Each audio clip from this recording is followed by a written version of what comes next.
The day-long forum to help small businesses continues in Washington, chaired by Secretary Geithner. It continues right now in D.C.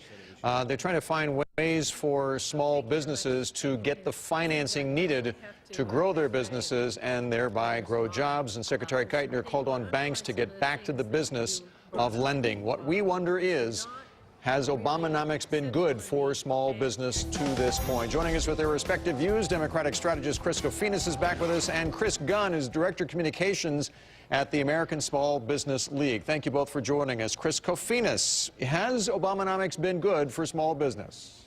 I think it's and been how? Well, I think it's been as good as you can expect, given the fact that President Obama inherited a series of economic crises that forced his administration to, one, stabilize the market, and basically then move on to try to address, to spur It's a rather demand tepid and endorsement, Chris. Well, it's not a tepid endorsement at all. I mean, if you look at, for example, what the president has done in terms of expanding SBA loans, in terms of focusing on community investments, in terms of expanding the expensing that small businesses can make, which is going to save about $1 billion in small business taxes. I mean, I think he has done as much as you can expect, given the series of crises.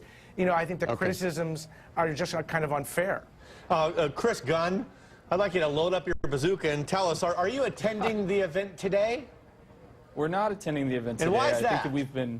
I think we've been silenced by omission, to be totally frank. We've been a dissenter. We haven't been one of those organizations that's been on the Obama administration side on a lot of these small business issues. Dissenting on what? I mean, you don't want to grow jobs? You don't want to grow the businesses? Or no, actually, what's there to differ? Actually, we do want to grow jobs. We just don't think the Obama administration has done a very good job of implementing policy or legislative reforms that would do that. The focus hasn't been on small business. The rhetoric has, but the action hasn't followed it. You also think he has not made good on some of the promises that were made on the campaign trail, but that's not unusual sometimes when a president does get into office.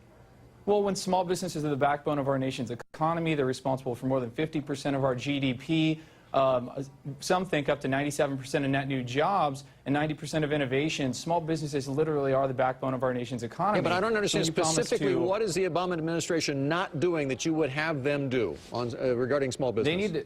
They need to stop the diversion of federal small business contracts to large corporations, an issue that 15 federal investigations have found that Fortune 500 corporations are receiving billions of dollars a year. They need to restore the SBA's budget and staffing. During the Bush administration, it was cut by more than half.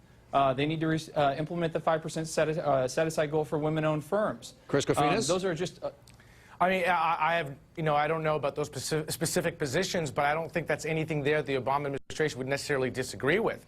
I mean, I think when you kind of, again, step back and look at the facts of what this administration has had to deal with, does everyone realize, Democrats, Republicans, that small businesses are the engines of our economy? Of course. That's going to create the next generation of jobs? Of course.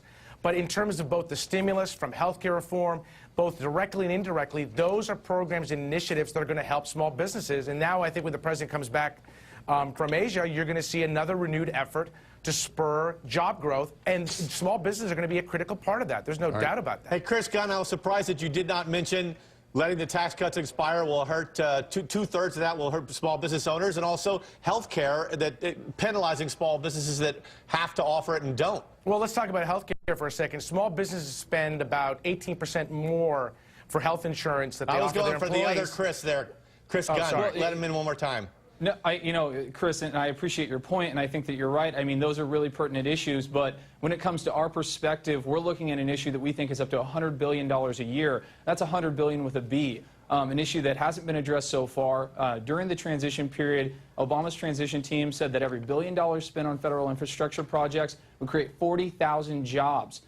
They haven't solved this problem. Right. We think it would create up to 4 million new jobs, something that needs to be addressed. The forum continues today. We'll monitor it and see what comes out of there. Both of you, Chris, thank you for joining us today. Good to see you. Yeah, thank you.